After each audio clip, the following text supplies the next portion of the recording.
And welcome back, everybody, to another episode of The Careful Boys. And we got Steve Chen with us here, y'all. Hey. Yay! 老师好. 老师. Teacher. Yeah, like hi teacher. So, we're finally going to get into this. The transition from you being in public school education as a teacher into now having over 2 million followers and teaching finance to the general public. He's a teacher to teacher. He's still a teacher. Yeah. But baller teacher, millionaire. Yeah, let me teach you about money and real life skills. How many Rolexes you have? Yeah. Let's start with that. He has an Apple Watch. Oh, I actually do have a Rolex. I just remembered I do. Yeah. Nice. Thank you. Which one? He has so many, he just forgets. No, my. He goes, I have APs actually. I'm not a Rolex guy. Yeah, Rolex is like wannabe rich, right? Like he's got like a Richard Mille. Yeah, whatever, it is right? pretty. It is pretty wannabe. Yeah. This is legit, dude. I love Rolex. He's in the Pateks, you know. Yeah, that's the real level. Yeah. Richard Mille, Patek Philippe. Yeah. No, Cartier is like also. Well, depending on what level. Rolex, right? What? No, it's not under Rolex. Cartier is above Rolex. Yeah, Anthony. You didn't know that, dude. Are you sure? I'm not too sure. I'm not too watch hierarchy. Yeah. You're gonna ask ChatGPT who's more rich, There is one. We're gonna get to your transition, but this is more important. Cartier or Rolex? Cartier and Rolex are in the same category. Okay. So we were both wrong because it's not above or under. You said under, I said above. Shake my hand off shake camera. my- You Off fucking camera. bitch. I hate agreeing with you. All right. Well, nobody. I hate Japan. Okay. Good, I hate him too. I'm American. That's cool, Joe. Oh, about what? The Rolex? You have one? I have one Rolex. Yeah. You bought it for yourself or? Oh, I didn't buy it. My grandpa got it back in the '80s, and then Vintage. my dad gave it to me. Wow. I don't wear it. I don't even. I think it's like just sitting. How come you never bought one? You just never. It's just not financially smart. I think that's how he gets rich. He stays rich. I think he's gonna explain that to us soon. Yeah. This is what we need to maybe learn. So what happens at the moment when you're teaching and you have these aspirations to do more? People are like kind of crab in a bucket with you a little bit. Yeah. How do you break away from that and then actually go full speed? That's a good question. Just kind of like backing up. I remember back in. So when I was tutoring in college, I was like learning about finances myself, learning about entrepreneurship. Tutoring, scaling my business, going from working one-on-one, and I was like, okay, I need to increase my price to, okay, maybe I need to do group lessons instead. So I would do 1 to 4, 1 to 8, 1 to 10. I'm like, oh, okay, like I'm like making $200-$400 an hour per class or something like that, right? So, and then when I was doing that and I was teaching at public school, I was like, oh, like the math doesn't make sense anymore. Like, I should just be an entrepreneur, right? Like, I understand why people like to follow this route. And I watch all these people, like them starting their own business, like selling shirts, or I think I heard someone like they would get tires and sell tires or something. I'm like, oh, you can do anything really, right? Everything is a business. Yeah, it is. So I felt like, oh, I can do something myself too, and just increase my income that way, because there was no way I could live off of just my public school salary, right? But I got to the point where I was making way more money in my tutoring business than my full-time job, and in less hours too. So it's just like, it just didn't make sense anymore. It's a no-brainer now. Yeah, and I was teaching every day after school. School usually ends around like 2-3 o'clock, and I would just like quickly just jump in my car, get into like go to Starbucks or like my students' homes, or I'll teach in my house or something like that, and then I would tutor from like 3-4 o'clock all the way to 8 o'clock at night, and I also do it at on the weekends too. So they're just my 20s. I was just like, So you make your bank though. just working, yeah. And then at that time I'm like, okay, I read some finance books about the stock market, and I was like, okay, I think I need to invest it, because there's this thing called inflation. What's inflation? And I'm like, oh, okay, I see. Like, oh, that makes sense. Like, things are getting more expensive. I'm actually seeing it over the years. So I'm like, okay, I can't just keep it in my bank. I need to like put it into something that's going to grow over time. So I'm like, why don't I invest it into like something like the S&P 500 index funds? So I did that, and then I saw myself, my net worth grow. I was, increasing my income. I was growing my money through investments. I got to a point where, okay, like I can probably just leave my teaching job. So in 2019, that's when I had a Thanksgiving meal with my mom and dad and my other family members. And I remember I was like sitting here, my mom and dad were here, and I was like, hey, mama, papa, like, I'm going to quit my job. 不要打我 Yeah. Don't hit me. What's that mean? Don't hit me. Like, Mom, Dad, I'm gonna quit my job. Don't hit me. They didn't hit me. Yeah. But my mom was like, oh, like Nisagwa, like you're like, what are you doing? You went to school and you got your bachelor's degree, your master's degree, you went through all your like training and everything. You were like part of the science, Robert Noyce Science Foundation. Yeah, like this whole thing. And then like you were a teacher for 7-8 years. Like, why are you just ending your career, right? I'm like, oh mama, like I have my investments already. I have my tutoring business. That's like really going great. I'm like super frugal. Like I live with roommates. I'm 38. I lived with roommates until just last year. That sounds fun. Even though, Dude, you look like you're 25. I had roommates in Hawaii 2 years ago, and I was 30 your age. okay, yeah. I was 30 your age. He's like, I'll use more syllables. Does that bring you back to being a teacher when you talk to him? He's like, this is why I left. How long did you have your money in the S&P 500 for you to go, wow, this thing's actually growing? I don't know, probably just like a couple of months, and then I was A couple of months? That's couple tight. months to see like, okay, so there's like historical averages. The S&P 500 grows around like 7 to 12% annual returns, not every year. Sometimes it goes up 20, sometimes it goes down 20, but just on the long horizon, it's around 7 to 12%, right? Just like super boring index funds. And I invested in just like a little couple of blue chip companies like Microsoft, a little Amazon, nothing too crazy or like meme stocks or anything like that. But then, yeah, I was like, oh, this thing actually makes sense. And I was reading all these finance books on how all wealthy people became wealthy. They all had to invest their money. They had to shift from working for their money to letting their money work for them. And I'm just like, oh, like, okay, this is something that mama and papa didn't teach me. They taught me how to work really hard, develop work ethic, and save money. But this whole investing thing was just a huge mystery box for me. So I just went on a whole bunch of forums. I read a whole bunch of books, listened to a whole bunch of podcasts. Everyone, and then you guys know the FIRE community. FIRE community is the financial independence, retire early. And I'm like, oh, there are a lot of people who became financially free, independent, way before 65, 60 years old, at 50 years old, 45 years old. So what is it that they did? They all invested in two things, right? Real estate or the stock market. And then the second thing was they all lived below their means. So then I was like, okay, I'm just gonna keep doing what I'm doing here and then just see where I go. And then that's where I was like, oh, okay, I got to a place where my expenses are super low. Like I'm like shopping at Aldi. I'm not like a big spender or anything like that. I'm not a big spender. Would you say you were like investing more than 50% of your like income? I got to a point where I was investing 50 or 80% of my income. Damn, that's like the fire style, right? That's what they're I'm just going Just all in like index funds or something? Index funds and blue chip companies, Microsoft, Amazon, a little bit of, just Nvidia, whatever. So you did just like a basic FIRE thing, and then you just figured, well, I need this much a month to live because I'm super slim. Yeah.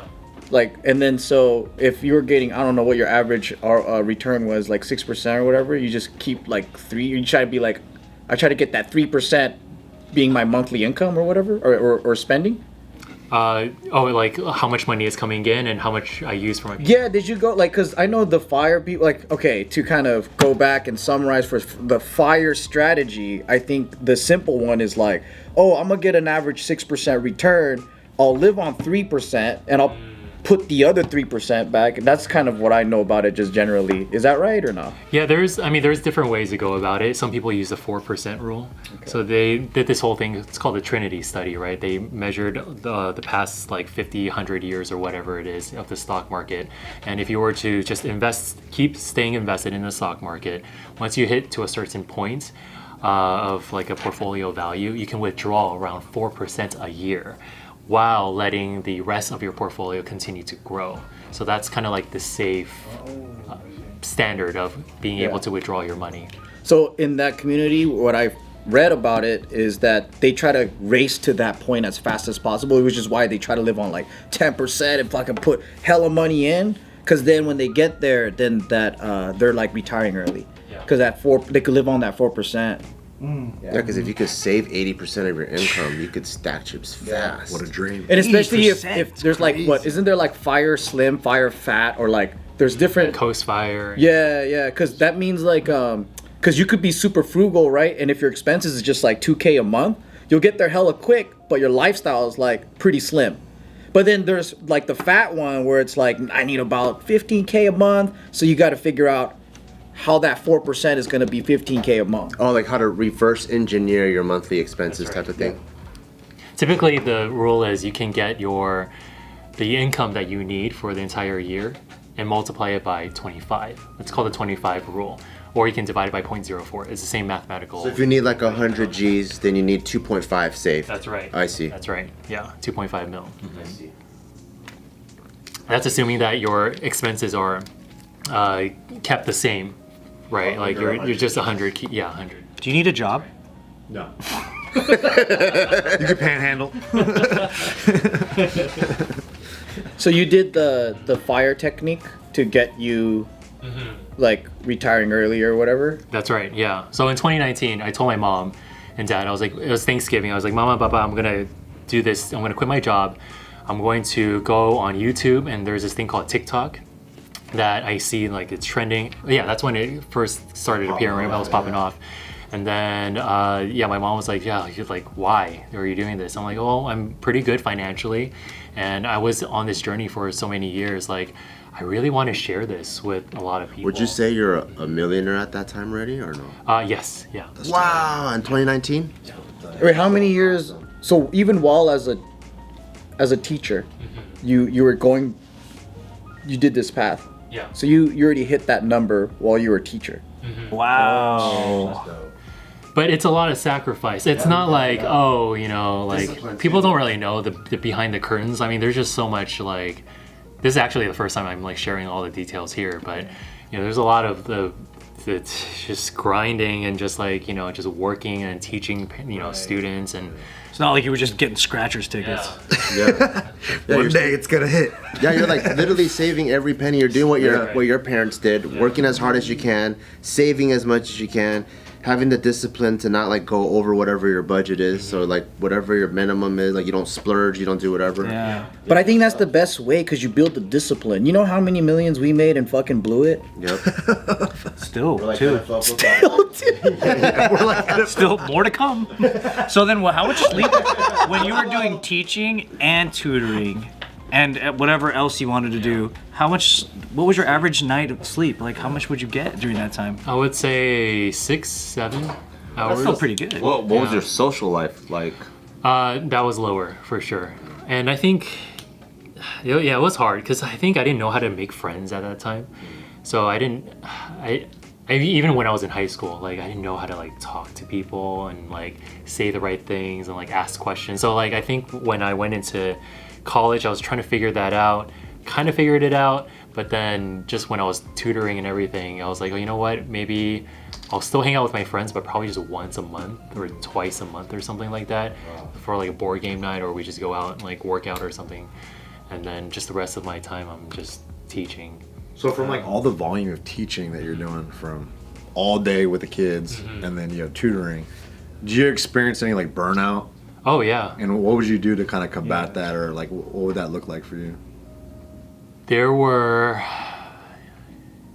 I would get a lot of like anxiety after school, after my public school teaching job. So when the bell rings, I'm like, oh my god, okay, here we go. Second half. I need okay, job 1 is done. Okay, let's go to job 2. And then when job 1 is done, I need to hurry up and make sure that I lesson plan for my class the next day. So I'm like, and I print out everything, and I became super organized, very efficient with my scheduling. So when my coworkers would ask me to eat with them, I would purposely say no, because at that time I would decompress and then I would hurry up and plan everything as fast as I could. So I would optimize my time. So then once the bell rings, I just really need 10 minutes to quickly, just do a little bit of admin, and I just bounce and I just go tutor. Wow. But then after I had this whole routine, like after I do that, I had this little thing. I would eat 2 tangerines. That's just like my little energy boost, and maybe like a little quick protein shake, like my little Optimum Whey like tub thing. And then I would take a nap with my 2 dogs, put a blanket on, and I'd just sit on my couch and just sleep. And then I would put a little alarm clock. What kind of dog do you have?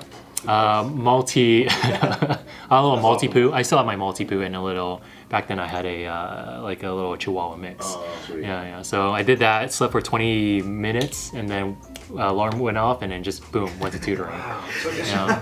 This reminds me of the conversation we were having yesterday about like fitness stuff, and when you were talking about like the answers are always so simple and they're always so boring to people, And everyone knows it too. But it's the behavior that stops people. right? It's like if you stay freaking committed, if you eat less than you exercise or whatever, and you stay like consistent with whatever the game plan is, with that discipline, it's like you're guaranteed going to have positive results. It's the same, dude. It's the same as finance. Shit, bro. It's not magic. But the discipline of staying committed to that like is hard. version of sacrifice too. He wanted it quick, so he was doing things that most people aren't willing to do. I know. Like say no to every single lunch with your coworkers so that you can stick to a routine in order to get to your second hustle while you're doing a full-time job. Yeah. And then like learning from things that your parents weren't giving you by self-educating and then sticking to a plan. Like it's something that's ironically probably fairly simple and common knowledge in a sense, but like to execute that probably is like way grind. more difficult than anybody bro. even understands. I think Steve had an actual guardian angel saying the right things. Called logic. I had 2 devils. And most of us probably did. Maybe 3. Well, another, because I remember, Crazy devil, just a wild card devil, just on his head. because if my coworkers asked me to go eat lunch and I had shit to do, I'm fucking eating lunch. Yeah. Let's go to Shakey's. I'd be like, watch, check this Get some out. mojos. Hi, Mrs. Lee. I can't tutor your kids tonight. Let's go eat. Let's go eat. All day, baby. I had too many mojos at Shakey's. I'm not gonna be able to make our tutoring sessions. Fuck, dude. It sucks that like you either master what he mastered or you master that. You must try to fuck off, dude. You just get too good at like finding your own ways out. Ah, it's a curse. Yeah. That's the opposite behavior, right? That's what people. The more you do it, the better you get. Yeah. And then you become an expert justifier of your own shenanigans. Yep. Yeah. Sorry, Ms. Chen. It's the Game 7 tonight. I'm gonna have to watch that. I have a lot of money on this game. Trying to be an entrepreneur. I got ambitions. Yeah, I got a big vig today. And I feel like we're gonna hit tonight.